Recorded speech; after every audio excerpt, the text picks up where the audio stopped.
Hey there, welcome to the video. This is a really compact guide, everything you need to know about the Dota Battle Pass for 2022 and the Diretide event game mode that comes along with it. So to begin, the Battle Pass is free for any person who logs in to Dota, and there are parts of the Battle Pass here under the International that you actually don't need to really worry about. Other than the stickers, everything else is already completed. Stickers are a way to earn some battle points, Battle Pass points, but they're negligible. So don't worry about that. What I'm going to be focusing on is the home weekly quests, Cavern Crawl, Swag Bag, Diretide, and the Candyworks. So let's start with the home screen. This is on the Battle Pass. All you can do here is really just check out, claim your rewards from the Battle Pass and see what rewards are coming up here. Weekly quests. Okay, so you can see that in the weekly quests, we are currently on week 14 as of the 5th of December, and there are 19 weeks in total. So this means that there are about 5.5 more weeks left of the Battle Pass. So there were a total of 19. You've really got to get in there and grind if you wanna get those levels up. Okay. So as part of the Battle Pass, you can earn points and levels by completing quests. So these quests come out every week. You can see from weeks 1 to 19, you get a total of 6 quests to do, and at each of the checkpoints, so for example here you've got 2, you'll earn some battle points, and it caps out at 15 for regular weeks. So you can see it's 2, 3, 4, 5, 6, 7, 8, then 8 stars, and then 15. So you don't actually have to complete every single quest star. However, some of these weeks are actually bonus weeks. So you can see here in weeks 2, it's a bonus reward week, 2, 4, 10, 12. You have bonus reward week. So those, instead of being out of 15 for a maximum total reward, you have 20.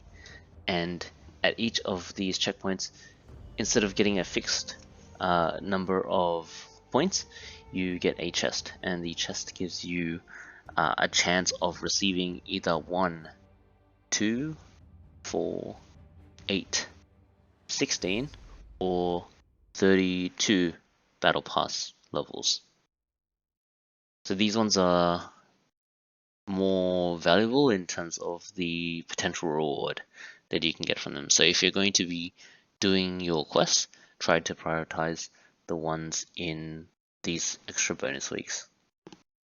What you also see is that for those weeks, and for actually the later weeks here in the Battle Pass, you have quests that relate specifically to the event game mode, to Diretide. So you can see here this says redirect Roshan after he targets your well in 3 winning games.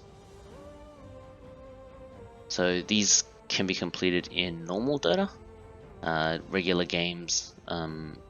Each of these counts to completion of 1-to-1. So if you, for example, if you played here, the first star of this quest is play 2 matches. You can play normal Dota games. By playing 2, you'll earn that first star. Otherwise, you can earn it at a half rate for Turbo, or by playing Diretide. So instead of playing 2, you'll be required to play 4 Turbo games or 4 Diretide games. Some of these quests can also be completed in bot games. So have a look online just to see if you'd like to see which ones are bot games. Otherwise, you can just queue for them, and you'll complete them afterwards. You'll see the progress of your quests be completed. So the way to actually queue for those bot games that'll qualify you to complete these quests by going to the play button, choosing play versus bots, going to co-op, default, and then whatever bot difficulty you like, so you can choose easy. When you press find match, it'll queue, and if it doesn't find a game within 2 minutes, then you'll end up just playing by yourself against bots. Otherwise, if you do find other people who are also queuing, then you'll be put into the same game as them. So keep that in mind in case maybe you've got competing quests, because I expect there'll be other people who are also doing this. So just keep that in mind. Okay, Cavern Crawl. Like in previous battle passes, the Cavern Crawl is a way to kind of encourage playing different heroes in your Dota games and earning rewards for that. So you can see, if you're interested in sets, there's a Juggernaut, a Slardar, and a Crystal Maiden. Completing the heroes along these paths to actually reach the sets for these heroes. So you've got 2 Cavern Crawls. The first one actually gives you more rewards. There are more chests, and they're actually worth more battle points. So just keep that in mind. The first one has 53 smaller chests. So, and 9 larger chests, you can see here. 2 battle points levels, 2000 battle points.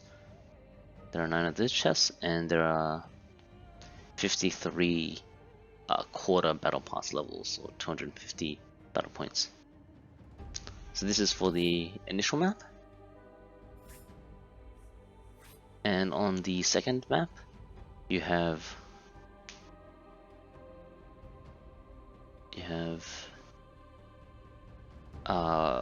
9 chests that give you 1 battle point level, battle pass level, and 38 that actually give you 125. So these are half values.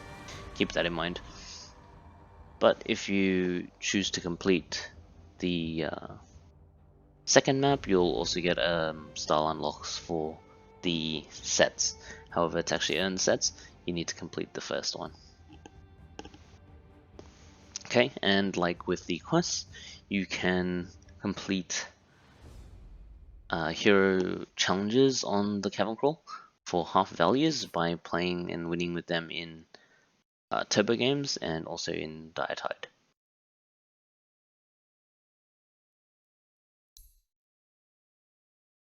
Okay, now time for the international swag bag.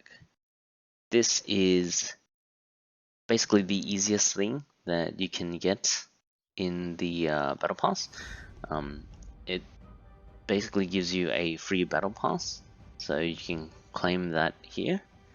The second one, your first gift is going to be 30 days of Dota Plus. So, Dota Plus is a subscription service. You can give it a go, try it out, see if you enjoy the features or not.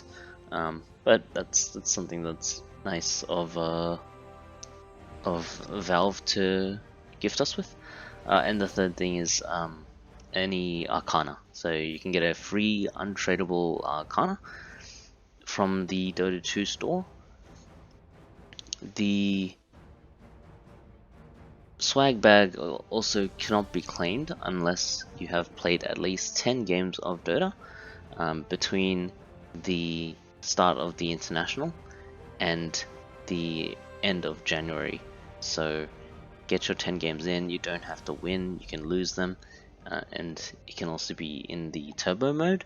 I'm not sure about Diretide, but Turbo and regular Dota count. So just try and get the 10 games in if you haven't, and then go ahead and claim your rewards. I haven't actually claimed my 30 days of Dota Plus because I want to save it for a time where I'm actually going to be playing a bit more. You know, maybe ranked. I can make use of the avoid list or something. It activates as soon as you claim it, by the way. So that's also just something to be aware of. Now that we've got the rest of it out of the way, let's talk about the Candyworks. So the Candyworks is similar to the auto chest style reward system that the Battle Pass implemented last year. But what it is basically is it's a reward system of exchange. For playing games, you will earn candies. You also have candies from the Battle Pass levels. So certain levels you can claim and receive candies. But these candies are actually used in exchange for items. So you can see that there are 3 items available at any time. In the left slot, there is actually a set of exclusive items for the Candyworks. They can't be obtained in anywhere else. But when you are trying to actually redeem rewards, what you can do is something called a reroll. So you can reroll these items and basically refresh them. It is important to note that if you still have Diretide exclusives in the left slot, then you will continue to roll those exclusives. They will just rotate around in this first slot. So you can see that right now I have an item here. This actually isn't an exclusive, meaning that if I reroll, all 3 will be rerolled.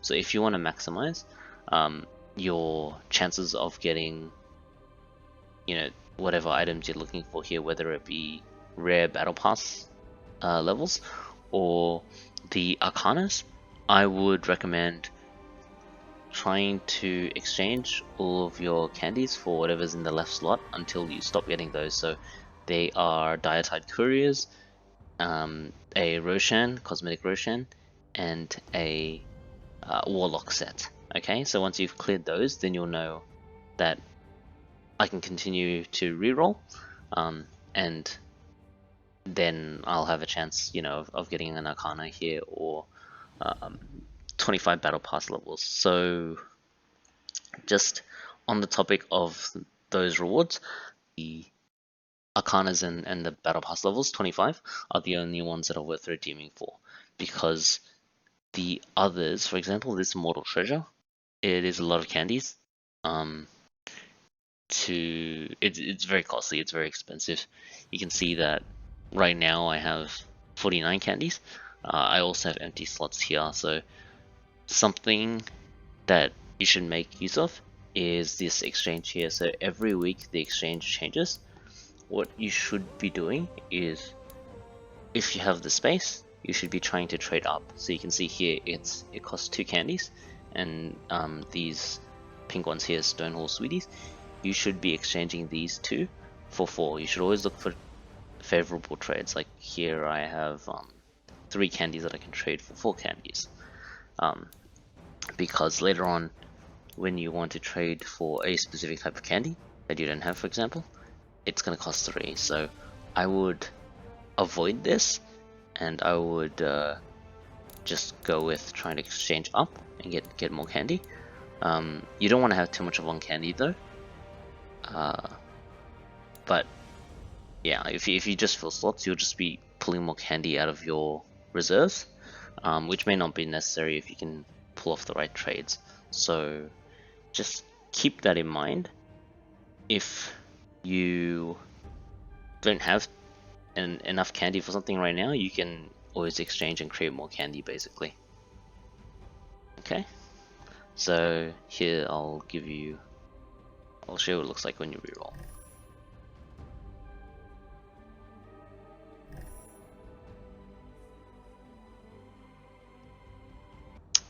careful when you click on play Diretide, because if you're queuing, it will just change the screen. It'll pull up the play button and it'll change to the play Diretide option instead. It'll stop your queue, so just watch out for that. Now let's talk about Diretide. In Diretide, the aim of the game is to score candies into 4 opponent wells. The wells are then targeted by Roshan, depending on which out of the 8, so 4 on your side, 4 on the enemy side, have the highest number of candies in them. At the beginning of the game, you get to choose a mount. I will most of the time go for a Frosted Toad. Maybe if your team is lacking some stuns, you could go for the Snowball. Was willing to cross the tundra and taunt Roshan. When it comes to heroes, the best heroes for this game mode are ones that serve as some sort of team fight or have split push abilities.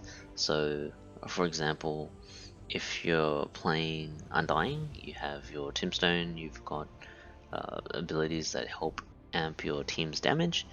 Same thing can be said for Venge, and Vengeful Spirit has a second life in the Aghanims and also has stun on the shard, so stun that bounces. The ability to cancel channeling, so your opponent's depositing or scoring into your wells with silences or stuns are very useful. A hero I personally like is Ricky, because Ricky has an AoE smoke screen. He also offers a good amount of damage with his agility bonus of back strikes, and his invis just makes it hard for opponents to know where you are on the map and what you're going to do. Wraith King and Spectre are also really strong in this mode. You can give your team that extra survivability, extra lives to deposit more candies, or to continue fighting. With Spectre, you get to be doing your own thing and then go into the fight with either your ultimate or using your Shadow Step Aghanims. So those are my hero recommendations if you really want to win it at this mode. So what will happen is that Roshan targets one of the 4 wells of either of the teams, and the team that runs out of wells loses. The important thing is that once you deposit candy into a well, it can't be taken out. So the only thing to do is really try to deposit more candy into the opponent's well so that you won't be targeted. Alternatively, what you can do is you can intentionally give up one of your own wells if the opponent is stacking all their candies into it. So be careful with putting too many candies into one well. You want to have a good balance of splitting the candies across different wells. After one well is destroyed, all of the remaining candies that are left over and deposited in wells actually get halved. So you can put, say, 20 into one and then maybe 7 in the other, and the 7 will be halved, rounded up, so there'll be 4 left. The well was under attack. The dead can't rest with unfinished business, and there was candy to be won. Again, coming back to the first part of this video, the only reason that you would really choose to play Diretide is if you really like the game mode, or you want to complete the quests that come along with the battle pass, or do your Cavern Crawls. The Diretide game mode itself doesn't actually give you any rewards just by playing it. So thank you so much for checking out the video. I hope this information has been helpful to you. Good luck with the grind.